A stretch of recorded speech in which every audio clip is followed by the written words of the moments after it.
हे एव्हरीवन, आज आपण करणार आहोत पेडिक्युअर. त्यासाठी मी एका बादलीमध्ये पाणी घेतलंय, गरम पाणी. त्यात सॉल्ट टाकलाय, शॅम्पू टाकलाय. त्यानंतर मी माझे नेल्स कट करून त्याला क्युटिकल क्रीम लावून घेतली आणि त्यानंतर तुम्ही बघू शकता माझे पाय खूप जास्त खराब झाले होते. त्याच्यामुळे मी आज पेडिक्युअर करायचं ठरवलं होतं.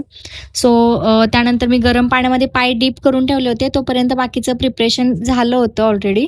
हा आहे पेडिक्युअर किट. त्यानंतर ते आहे कॅलस रिमूव्हर आणि बाकी आपलं एक्सेसरीज आहे ज्या आपल्याला नेल्स क्लीन करण्यासाठी मदत होते. त्यानंतर मी पाण्यातून पाय बाहेर काढल्यानंतर माझे जे पुशर होतं त्या पुशरनी नेल्सवरती जी काही घाण होती किंवा डेड स्किन होती मी ती रिमूव्ह करून घेतली. याने काय होतं माहिती आहे का, पुशरनी आपल्या ज्या नेल्सवरती जी एक्स्ट्रा डेड स्किन आलेली असते ना ती आपण पुश करून काढू शकतो. ते जास्त शार्प नसतं, त्यामुळे आपण ते व्यवस्थित वापरू शकतो.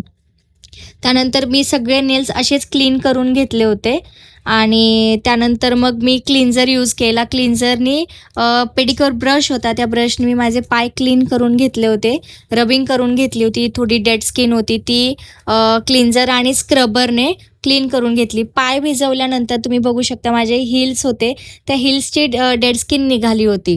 त्याच्यानंतर मग मी माझे ती डेड स्किन रिमूव्ह करण्यासाठी कॅलस यूज केला होता आणि तो कॅलस कसा यूज करायचा मी व्हिडिओमध्ये दाखवले, तुम्ही बघू शकता. हा आहे कॅलस आणि या कॅलसने आपली डेड स्किन अशा पद्धतीने आपल्याला रिमूव्ह करायची असते, बघू शकता. कॅलस हा खूप खूप सावकाश हाताळायचा असतो, कारण त्या स्पीडमध्ये जर आपला तो कॅलस हाताने जर एक साईडला गेला कुठल्या साईडला तर तिथली स्किन निघते. त्यानंतर मी माझे परत पाय वॉश केले आणि फायनल पॅक लावलाय. बघा, पॅक रिमूव्ह केला. पॅक रिमूव्ह केल्याच्या नंतर माझी स्किन कशी झाली ती पायाची. आणि हा आहे माझा पेडिक्युअर. तुम्हाला कसा वाटला व्हिडिओ हे कमेंटमध्ये नक्की सांगा. थँक्यू.